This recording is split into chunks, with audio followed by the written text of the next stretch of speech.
बहुत समय पहले की बात है। एक छोटे से गांव में चतुरु नाम का एक चमार रहता था।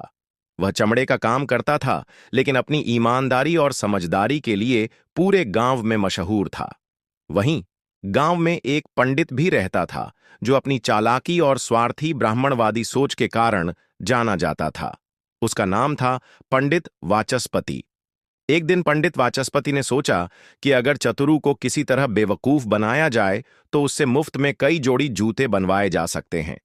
पंडित ने चतुरु के पास जाकर मीठी बातें कीं और कहा, हे चतुरु, तुम तो बड़े पुण्यात्मा हो।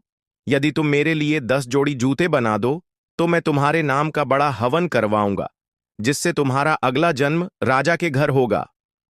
चतुरु ने थोड़ी देर सोचा, फिर मुस्कुराते हुए बोला, पंडित जी, आपके वचनों पर भरोसा करना तो धर्म का काम है। ठीक है, मैं 10 जोड़ी जूते बनाऊंगा। कुछ दिन बाद चतुरु ने बड़े मन से सुंदर जूते बनाए और पंडित को दे दिए। पंडित ने जूते पहनकर खूब इठलाया, लेकिन हवन का कोई नामो निशान नहीं था। जब चतुरु ने कुछ दिन बाद हवन के बारे में पूछा तो पंडित टाल मटोल करने लगा। अरे भैया, अभी ग्रह खराब चल रहे हैं, शुभ मुहूर्त आएगा तब करूंगा। चतुरु ने सब समझ लिया।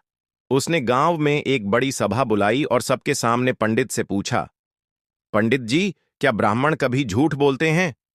पंडित गर्व से बोला, कभी नहीं। ब्राह्मण तो साक्षात धर्म का रूप होते हैं।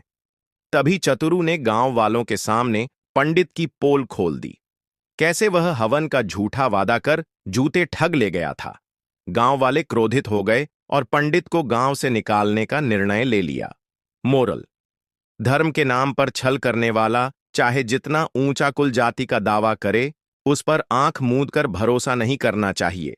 सच्चाई जाति नहीं, कर्म से पहचानी जाती है।